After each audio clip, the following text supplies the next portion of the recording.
Welcome to Jamaica Dancehall Source, News and Entertainment with a Buzz. So there's a video that has been making its round on social media, and persons are speculating that VYBZ Kartel went to pick up his US visa. I am going to let you take a listen, take a look to this video, and then I am going to give my piece. Say God sign him. Yep. Yeah, man. God's on the real. Miami. Straight. I want to show Miami. Straight. A lot of deal, remember, we never fail. Buckler, man as a boss. Now people, when it comes to social media, it is the epicenter of the rumor mill, propaganda, passa, and mix-up. So based on what this man said, that was taken the video, Miami, Fort Lauderdale, and then VYBZ Kartel responded by said, Miami, if you want to show Miami or something to that effect. Persons are assuming, speculating that VYBZ Kartel picked up his United States visa. Now, if you know anything about those United States visa, it is the most coveted visa, especially in a dancehall and reggae, because it is the biggest place in which people can make money, buku cash. The facts are these: there are many places, such as the place in which VYBZ Kartel is coming from, in which when you apply for a visa, United States and others, they do visa for all over the place, whether UK, whether Canada, whether Africa, wherever visa is needed, including United States.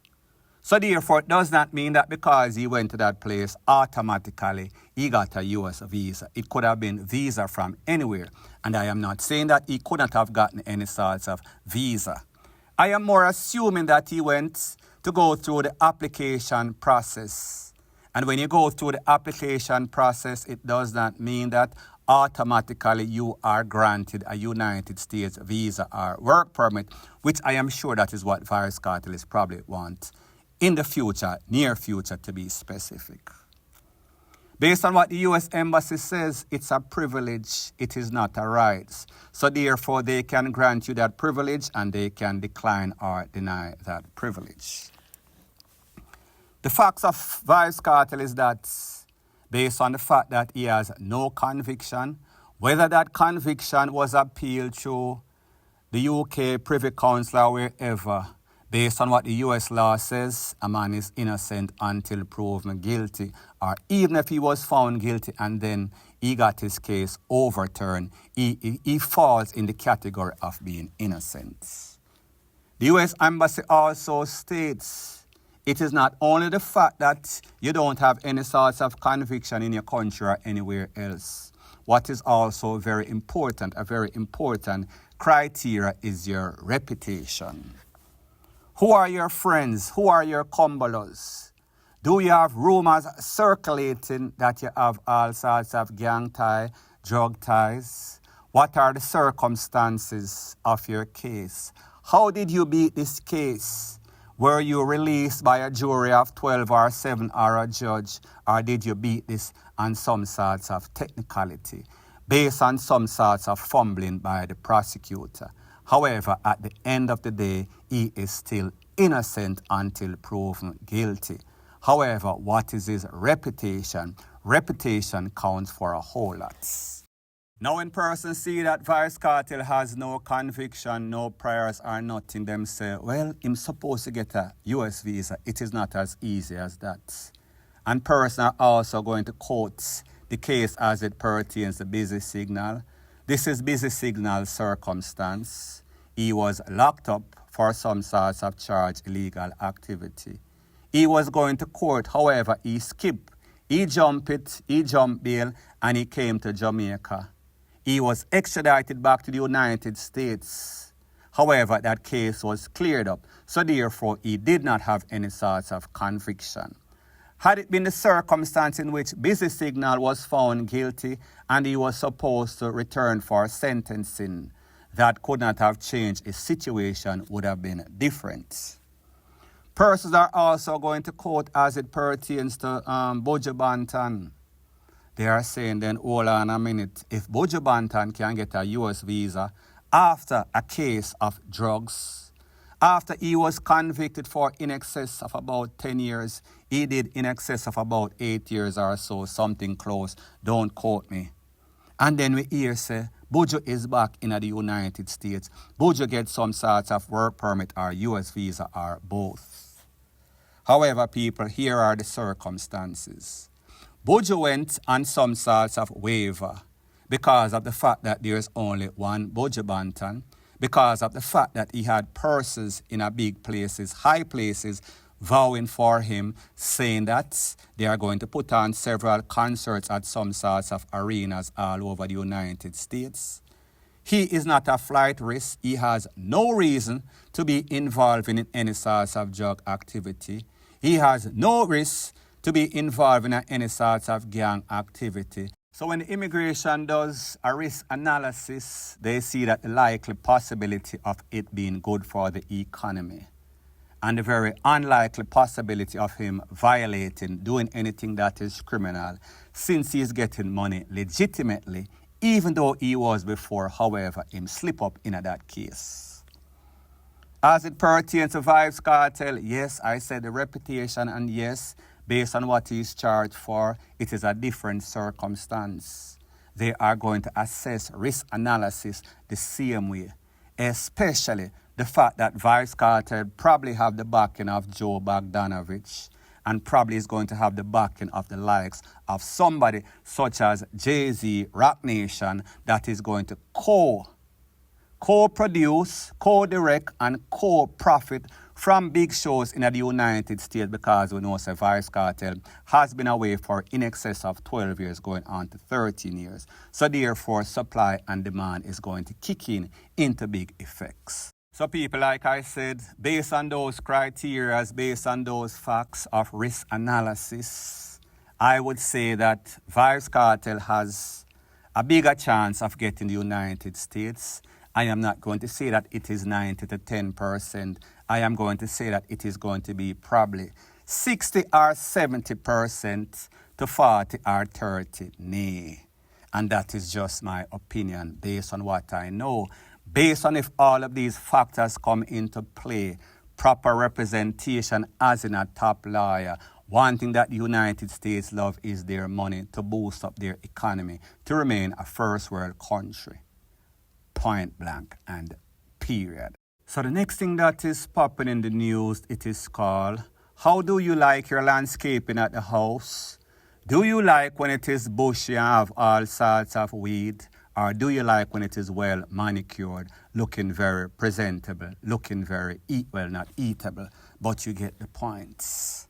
Well, people, I was surfing over social media, specifically TikTok, and I found a video that kind of represents, I would give a perfect example of what most persons like, persons that are up to the time, or maybe you are a caveman.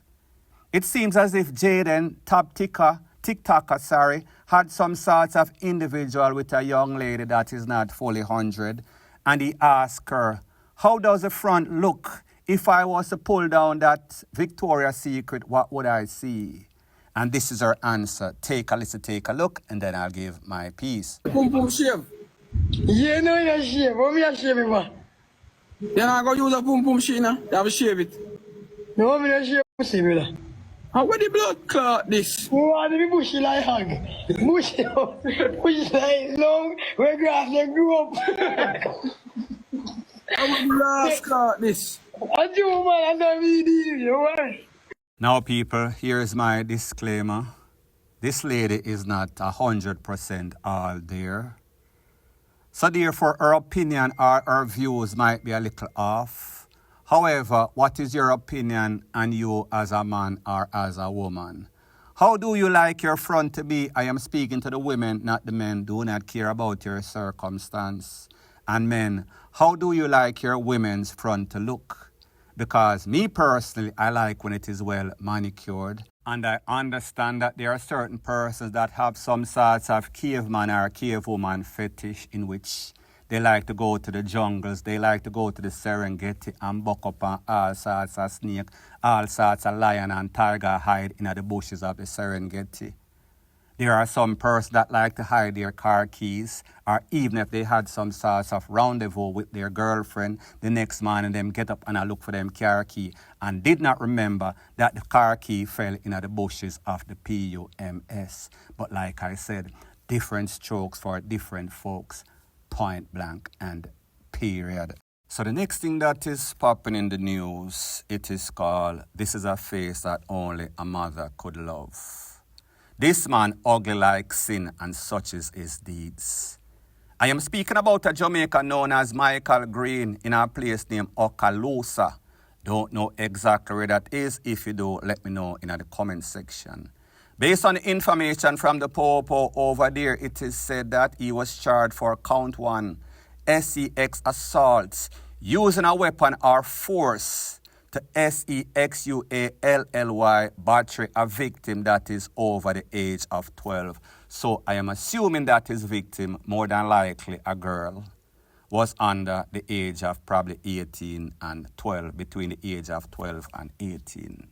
It is called RAPE and even was the worst case or best case statutory. Now the person that sent me this picture is a friend of mine, and he asks me, then hold on a minute, how the man reach over America? And I am like, dude, you cannot be ugly prejudice, you cannot be class prejudice.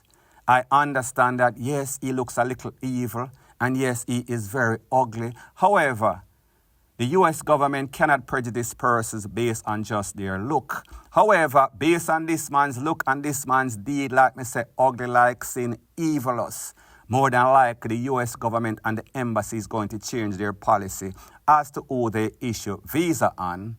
And people, this is a joke. At the end of the day, this man did a very serious deed, and this man was held, and this man is going to be served the full brunt of the law. Because if you know anything about America, whenever you ramp with them picnic or their elder, they are going to make sure that them serve you a sauce that you will never or soon forget. So more than likely, this man is going to do a couple of decades, and then he's going to be sent back to Jamaica from whence he is from. Point blank and period. So the next thing that is popping in the news, it is called once bitten, twice shy. The definition of insanity is doing the same thing over and over and expecting different results. It seems as if VYBZ KARTEL has learned from experience that it's not everybody you should give a highlight or give a boost in their career. Some people are very ungrateful. You need to save yourself, save your family, save your crew before you save anybody else as it pertains to musically. VYBZ KARTEL did an interview, don't know who the person is, and this is exactly what he had to say as it pertains to that. Take a listen, take a look, and then I'll give my piece. Who you want to collaborate with now? Like as artists, Yeah. Wait, you've never collaborated with them. Not anybody you worked with before. I've never collaborated. Dennis Brown, Yogi Liza, Bob Marley. I live in people, man. I thought, well, Just I tell you, saying I'm in a rush to collaborate with nobody. In a rush to collaborate with nobody, you know what I mean? When they are prison, nobody never rush to collaborate with me. So, big up Cardi B, straight. Don't know. My G, isn't it? Yeah, man, big up Cardi. Oh yeah, we're good, man. We're not rush to collaborate with nobody. Send me up to the time, you know it's VYBZ KARTEL, representing for world music views. You know they got the #1 world music news with J.R. Watkins. Don't stop watch this. I'm out. So people, my apology. That interview was conducted by World Music Views, Mr. Watkins. Give credit where credit is due. You heard when he was asked the question who he wants to collaborate with living. He searched and he could not find. The only name that he found was Cardi B. And you know that he has collaborations coming up with big international artists. But he refused to call the name of any sorts of dancehall artists, legend or newcomers in the place. Because he has realized that maybe in these days you can't help people. People are ungrateful. And people will turn their back. People will backstab you. Based on recent incidents that we see transparent all over social media as it pertains to Moncherie. Now, people, I don't know VYBZ KARTEL's state of mind, but I am sure that this played a significant part or role in his decision or lack thereof of giving any sorts of answers. You know that he has persons in line that he wants to collaborate with, but he's not going to say it. He is going to keep it until then. Point blank and period. So anyways, people, thanks once again for checking out my video. If you appreciate videos like these, please show your appreciation by liking, commenting, sharing, and subscribing to my channel. That is how YouTube promotes videos like these to like-minded, sensible persons like yourself. And last but not least, please subscribe to my third channel. It is called Crime Time News. I'll be pinning the link to that channel in the description of this video. Bless up.